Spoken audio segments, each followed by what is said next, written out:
Thank you, Beth. What an honor and a privilege it is to be invited to come here and kick off the conference with just some thoughts about where we are and where we're going. I want to just start by recognizing the moment, recognizing the place that you all have come to on your journey, which has been a remarkable journey over the past 20 years. And I've just been following it kind of with fascination since it started, which was really a long time ago. Way back in 2002 was when AB 117 was passed in the wake of the Enron energy crisis, creating the conditions and making it legal for these community choice aggregator groups to form. So that legislation was passed. And then it kind of sat there, a bunch of time passed. In 2006, 4 years later, the first attempt to form a CCA happened in the San Joaquin Valley. That one didn't work, but in the meantime, Marin Clean Energy was doing its thing and getting started with, at a very small level, getting started with a $33,000 grant to do a feasibility study. This was back in 2004. So starting really, really small. And then some more time passed, and it wasn't until 2010 that Marin Clean Energy then launched formally and started serving their first customers. So 8 years after the original legislation was passed. And then it sat there for a while, another 4 or 5 years, where just Marin Clean Energy was now demonstrating that this is feasible, demonstrating that this idea that energy procurement could be done by locally elected officials that lived in the community and cared about their communities, this was a viable option. And then it started to take off. And in the latter part of the last decade, we saw just a wave of CCAs forming to now where we have 25 CCAs active in California. By 2022, they were accounting for 31% of all of the electricity sales in the IOU service areas, and almost a quarter of statewide electricity sales. By 2024, they procured 37 terawatt hours of RPS eligible energy, which these are my calculations, don't believe me if these are not quite right, but approximately 15 million metric tons of carbon emission reductions, which is about enough to take 3 million cars off the road. So it's very remarkable. Another way to measure the success of this organization, this movement, is by the size of this room. Look at how big this room is. And I was struck by this last year at the one in San Jose. This was a really big room. This has now become one of the biggest energy events in California. 870 people attending this year's conference. And I had a rumor that Beth even got Beyonce to show up in Irvine at the same time. Really, really remarkable. I'd like to take a moment. We always get blamed for our failures when things go wrong. So I think it's really important to recognize and celebrate our successes. I'd like to take this moment to ask you to give yourselves a big round of applause for all that you've been able to achieve.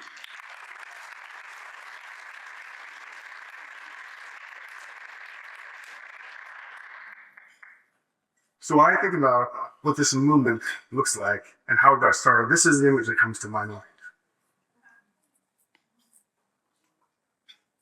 I'm not sure if you've seen this all before, but that first domino unleashes all the energy that's pent up in the other dominoes. And I like this analogy. It works energetically because there's kinetic energy in the first domino, and there's potential energy in all the other dominoes that are stacked up. So that's how it works energetically.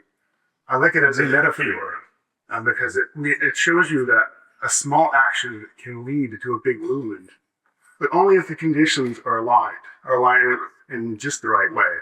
So if that first domino had been set up just a little bit farther from the second one, it would have fallen and nothing else would have happened. Everyone would have forgot about it. So because it was lined up in the right way, because of all the potential energy in the other dominoes, this chain reaction worked. And there are some conditions that were right for the CCA movement to work. And I want to spend some time talking about what those conditions were and how those might be changing over now and into the future, just to give you something to think about and converse about during your conference. So now that you've made it to the big time, what is the job of a CCA today? So here's our representative CCA board. And you kind of have the left brain, right brain job, which you really want to be, and everyone knows this, friendly hometown service provider. Everyone wants to be providing services, providing programs, benefiting your community. That's really what local elected official CCA is about. But in order to make this work, so that's the right brain, in order to make this work, you have to also be part cold-blooded commodities trader. Because guess what? You're now participating in the most complicated and most volatile commodities market that exists. And so it's really, really important for you to have really good long-term fundamental understanding of that market, what it is, what its nature is, because that's what makes all of the hometown service, warm, fuzzy service deliveries possible. If you don't have the commodities trading right, then none of the rest of it really is possible. So that's what I'm going to spend some of my time talking about today, is what those conditions are. So first thing to understand is that CCAs came of age at a time in the last decade when we had falling prices for lots of resource types. So solar, wind, and batteries between 2010 and 2020 were on just a very strong and long downward trajectory in terms of pricing. And that's important not just because it allows you to procure lots of energy at low cost to your customers, but it's also helpful for project success. So if you're a developer and you're bidding, you want to bid aggressively so you can win the RFP, it really helps if your panels come in less than what even your aggressive bid was. Then not only does that, so that helps you to have a low-cost bid, but it also helps you to have a successful project. Because if your panels come back higher than what you expected, now you've got a problem, because your project's still going to be successful, profitable. And you might be in the negotiations with your off-taker, and it may even cause the project to be canceled. So these conditions really led to a lot of development, a lot of successful projects over the years. And let's look at what the conditions were that led to that. So the key drivers are technology learning, so scale up of manufacturing of these technologies. Low interest rates is another factor in the last decade that was really important. And supportive federal policy. This is tax policy, this is trade policy, this is land and siting policy. There were grants and loan guarantees during the Obama era that really made all this possible. So we'll come back to that. Another success factor is the CAISO and the CAISO market.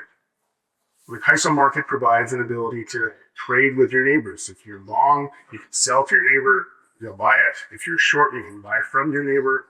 Seamless, frictionless, very low transaction cost. Trading with your neighbor makes this work.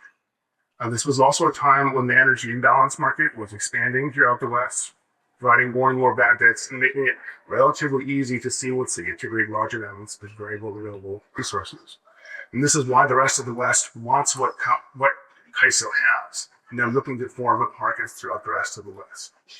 Now I want to get into advocacy here, but I do want the record to show that studies have indicated by E3 and others that the larger the market is, the more Californians benefit.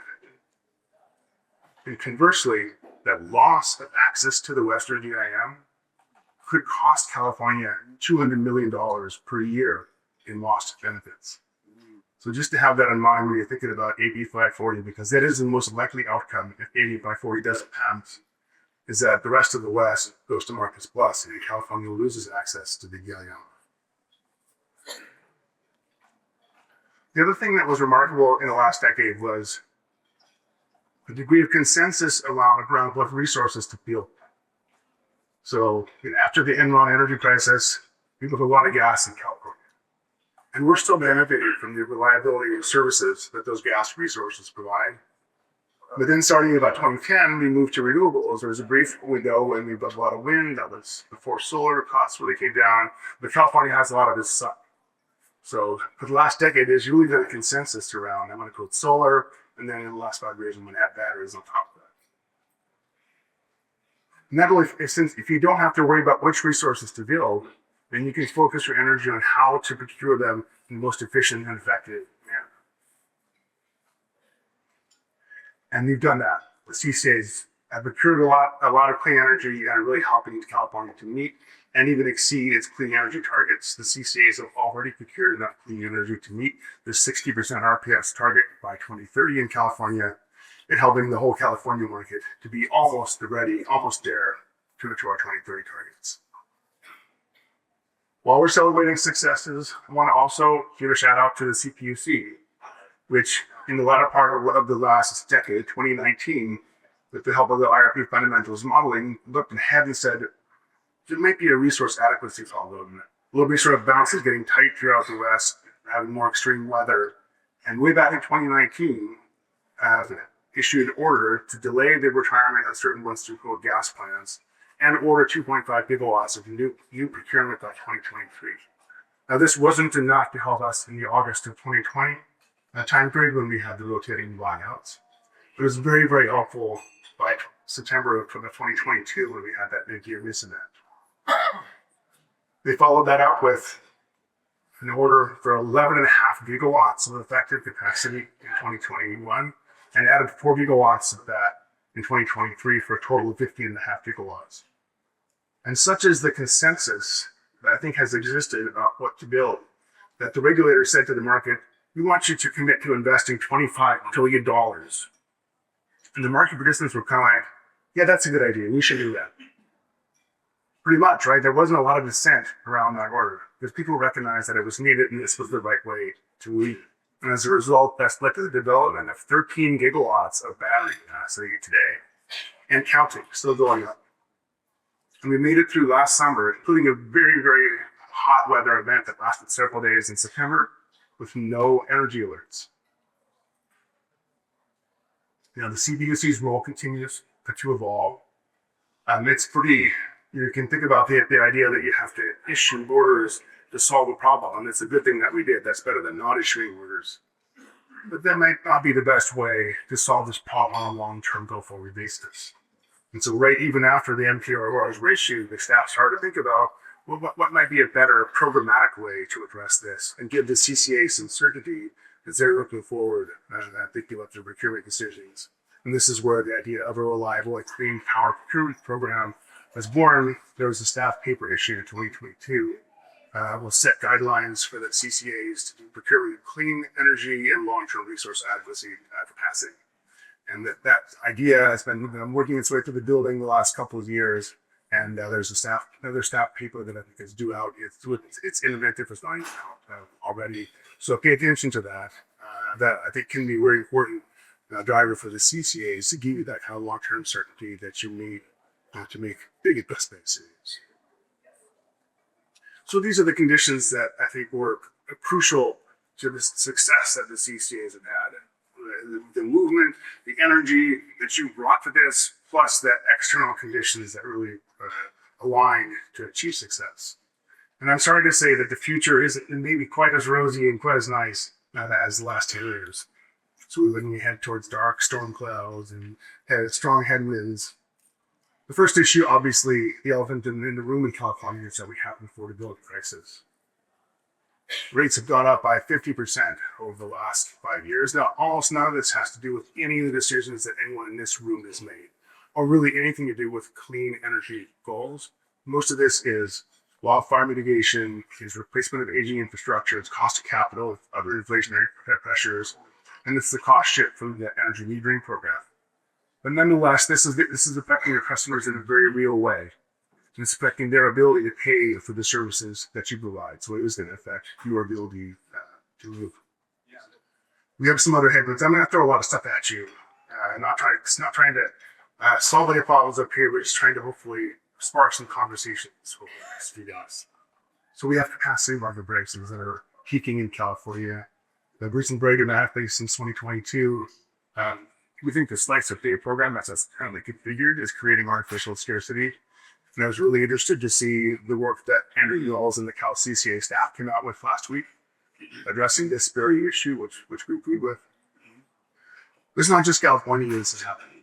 Capacity prices are rising really all across the country.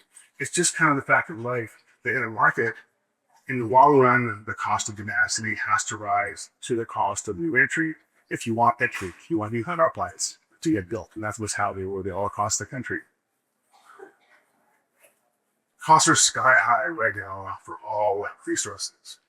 So I talked about the last decade where we had this trend of declining solar and wind prices, declining battery prices.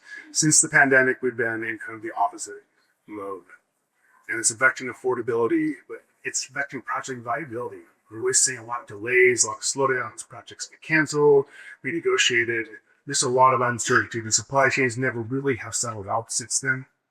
We have lots of other issues happening with tariffs. We have competition from big tech, who are out there trying to buy as much as they can and do as much as they can because they have insatiable demand for power. And it's not just renewables. We've been involved with some gas bids, where we've seen bids come in at over $2,000 a kilowatt. Solar saturation is a real thing. It's really starting to bite in the California market. So we got 1,000 hours of negative pricing in Southern California last year, 2024. And this isn't just in the jet pocket garage. This is this SP 50 on top. This is all of Southern California. 1,000 hours of negative pricing. So there are 8,760 hours of the year. Only half of them, the sun is shining. And even only 1,000 of those, it's kind of sundown, sunset. So let's say there's 3,000 hours of good solar production, and 1,000 of those we had negative pricing. That just gives you a sense of how strong it is. This is despite 13 gigawatts of batteries getting built. So this is going to make it really difficult just to continue to build solar in the future. Generators are paying up to negative $67 a megawatt hour for people to take their power. You're basically willing to bid up to your negative rec price. So you can deliver the power, get the rec, and use that for compliance. So that's going to continue to be a feature of the California market. Definitely. There's going to be this push-pull between building solar and batteries. Storage is also not going to continue necessarily to be the go-to solution for resource adequacy. So we're starting to get to the end of the road for 4-hour batteries. So this is just showing some modeling. We can do it in the IRP, looking at what reliability events look like 5 to 10 or 10 and 15 years from now. So on the left is 2035, and on the right is 2039. On the left, you're seeing that by 2035, the modeling has shown that our loss of load events might last 8 to 10 hours. So we have got batteries, we've flattened out the load, and now we have a shortfall that's lasting all the way until midnight or 1 a.m. So 4-hour batteries weren't going to be as effective at addressing this as they have been in the past. And by 2039, we're seeing, with lots of new electrification load with electric vehicles, electric heat pumps, we're seeing a lot of load in the wintertime now. So we're seeing wintertime reliability events. And summertime events still lasting 16 to 20 hours. So this world we've been in the past, where we really just want to buy solar, wind, and batteries. They're mature technologies. There's lots of developers that want to sell you those, which is a competitive market. That's going to be changing. It's going to be more complicated to figure out what you want to buy in the future, not much less how to buy it, even what you want to buy. What is the right technology in the future? And diversity is going to be also important. So we've got now load growth happening in a way that we haven't experienced in a generation. So with data centers, AI, electric vehicles, electric heat pumps, we had 20 years where we had very little load growth in the US. Even as the economy grew, we were really offshoring of a lot of the energy intensive industries. Now we're trying to bring them all back. Manufacturing, data center, AI. So we're going to be now faced with having to procure ahead of time to try to stay ahead of that load growth, while having to think about how much risk to take on, about how much of that load is really going to materialize and be real. So that's going to make it more difficult going forward. And in the midst of all of that, we still have a big need to procure resources to meet California's clean energy goals. So the CPUC has established a carbon target of 25 million metric tons by 2035. That will require another 50 gigawatts of clean resources relative to today. And to meet the 2045 goals and trying NESP 100, that's another 110 gigawatts of resources by 2045. So the road really gets steeper from here in terms of how much to procure, but then also more uncertain about what are the right resources going to be to meet those needs. And we talked about a federal policy and how helpful it was in the past. I'm just sorry to say that I couldn't think of a better way to encapsulate what federal policy looks like today than to use something. Are we going to have tariffs or not? I saw last week 3,500% tariffs on solar panels from Southeast Asian countries, Cambodia, Vietnam, and Philippines, I think it was. You know, like federal government is pushing back on and stopping construction on the New York Empire offshore wind project. Are we going to have an IRA or not? Nobody really knows. It's really, really hard to do business in a world where you don't know what the rules are. They could change tomorrow. So it's very, very difficult. So just some final thoughts. I think I've made this clear. Your procurement decisions as the CCAs are going to be more challenging in this year and the future than they've been. And the affordability and the uncertainty is really going to leave you less room to maneuver. So it's going to be really, really important, again, to have that good and solid fundamental as a base and look at this volatile and complex commodity market that you're operating in, so that you can kind of really understand as best you can, you know, where those guardrails are. It's going to be really important for your left brain to be sharp and focused so that you can continue to deliver those right brain services. But last thought is that I think that the CCAs are well positioned to ride through the storm and to rise to the challenge. I really believe in the idea that 400, I was trying to figure out how many actual board members there were of CCAs. Couldn't get that number, but 25 CCAs, there must be 400 board members. And of dedicated public servants, local elected officials, deeply embedded in their communities, already entrusted with making really, really important consequential decisions on behalf of their constituents. I think those are the right people to be making those decisions on behalf of the CCA customers. So I'm really confident that we will rise to the challenge. So with that, thank you very much. I hope I've given you some things to think about, and I hope you have a fantastic conference.